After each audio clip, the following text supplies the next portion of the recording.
Hi, I'm Lexi Sims, and this is Differentiated Instruction. So, differentiated instruction promotes participation and progress through the general curriculum. It's a type of instruction modifies traditional instruction and incorporates the different types of teaching methods. So, it takes things such as lecture and visual aids and models and talking about the subject and kind of mashes them together a little bit. So if you take lecture and you take visual aids, you can tie those together, or you take models so that the kids have something to look at while you're talking about it to them and while you're showing them pictures and having them read along, things like that. Some people learn visually, some people learn by hearing it, some people learn by just writing it down. So it kind of just depends on your students and what they learn best with. So differentiated instruction goes hand in hand with universal design for learning, and they both attempt to ensure the content or instruction reaches all students.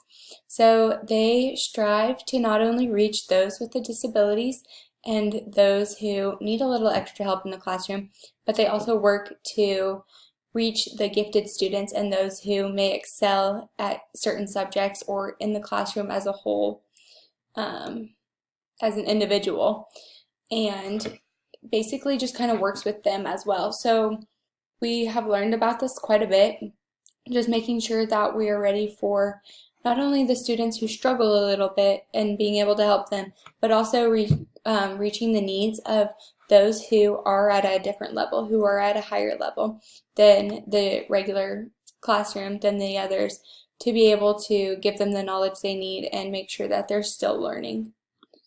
So, different types of instructional differentiations. Oh my goodness. Okay, so instruction differentiates in many ways. So, curricular content, instructional process, product requirements, and assessment practices to promote students' access to and success.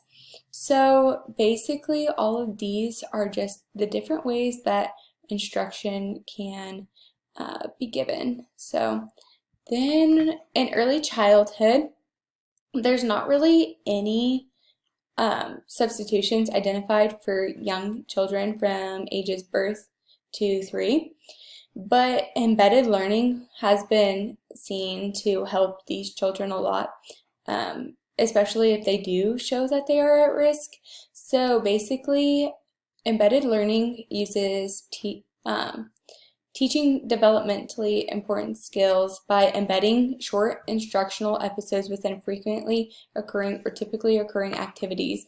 So this can teach literacy skills or language skills, or honestly any other kind of skill, but those are kind of the most common, is the literacy and the language skills. So this includes things such as telling a story, or if a child has like a set routine at like a daycare or anything along those lines, just kind of throughout the day, like at a set time each day they read a story, at a set time each day they sing a song, they get to sing and dance along to Baby Shark, anything like that, that can work with them, and they like rehear those words over and over, so they kind of begin to learn what they mean and they associate them with things.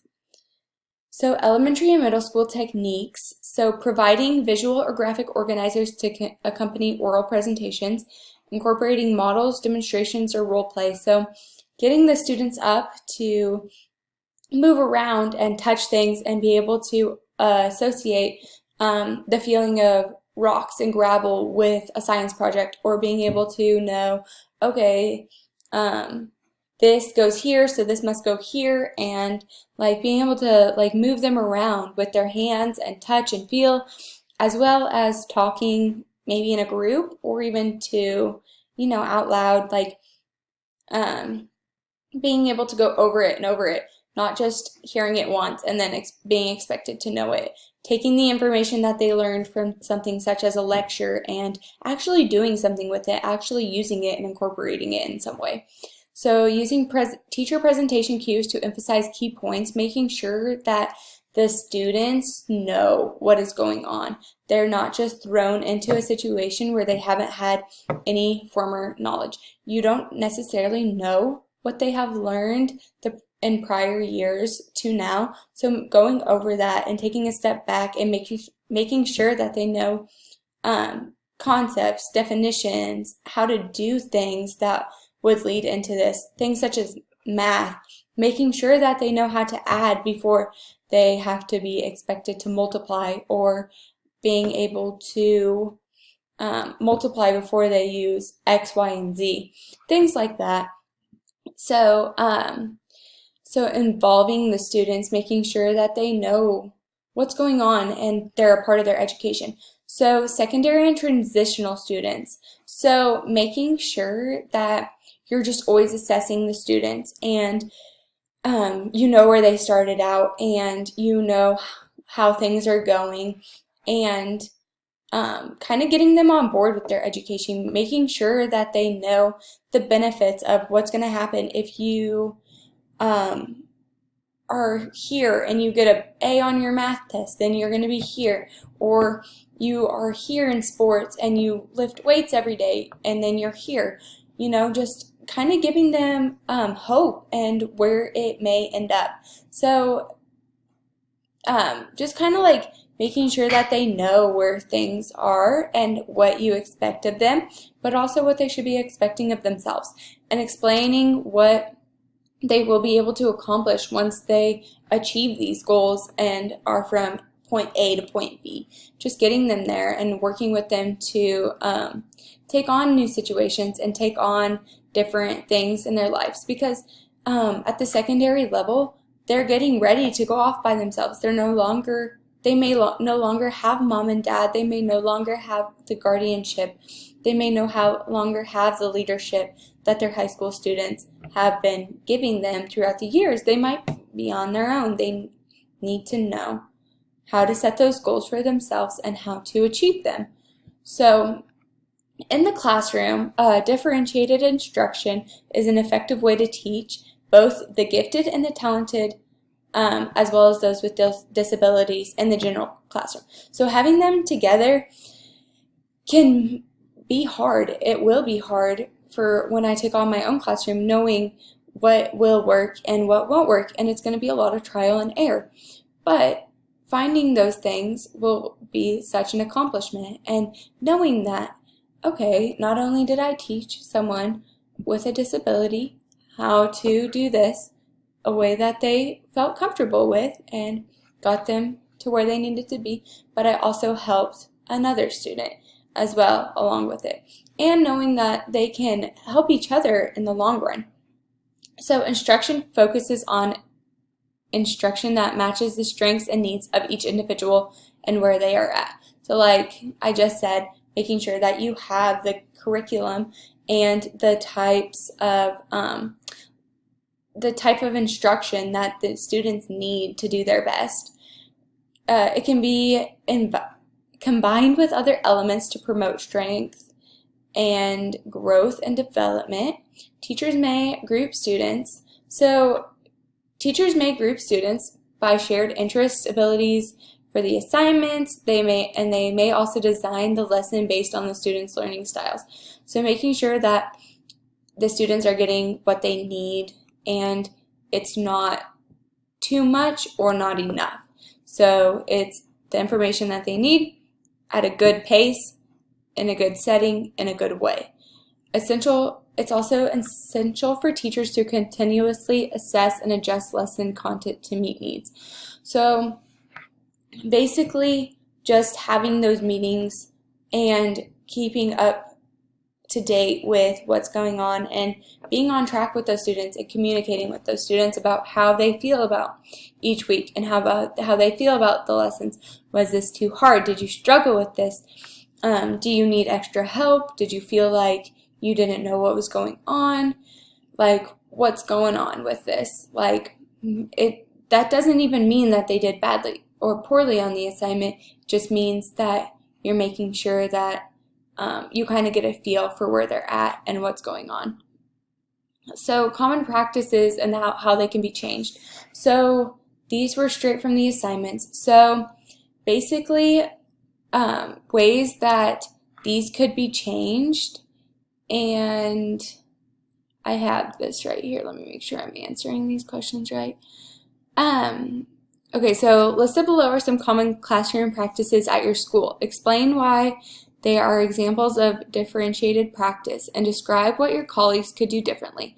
So basically, these common practices are delivers instruction primarily by lecturing, groups students at the beginning of year based on the previous year's achievements to test scores, and gives bonus points for classroom participation.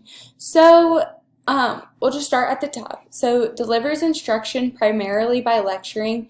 Like I've said earlier in this, that is not going to work for every student.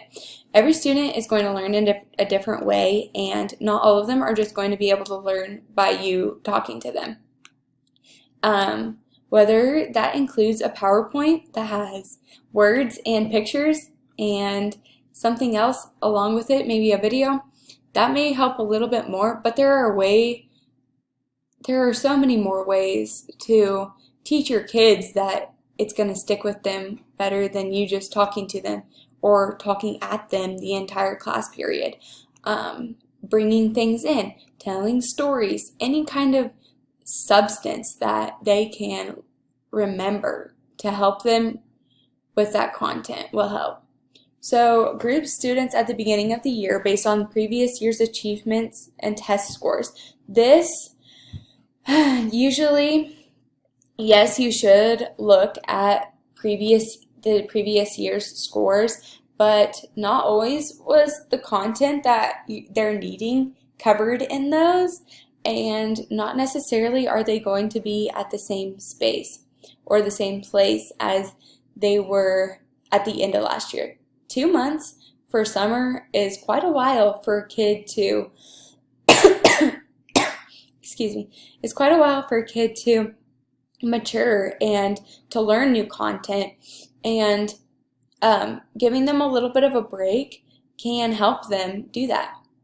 So giving bonus points for classroom participation is, I feel like there's better ways to give bonus points if you're looking to give bonus points, because I don't know, classroom participation can be anywhere from, oh, the kid showed up for class, such as in college, you get attendance points for just showing up, as bonus points can be given for whoever talks the most this hour, whoever answers the most questions type thing.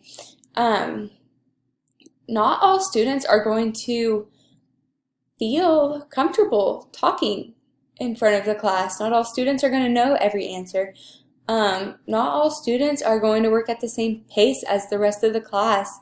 They're going to need a little bit more time to think. They're going to hear you ask a question, and then they're going to wait for someone else to respond so that they can kind of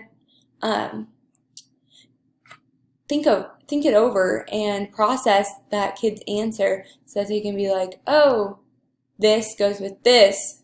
Okay, now let me think about that, you know? So not all kids are going to work at the same pace, and some of those more gifted students that you have in the classroom are going to answer every question.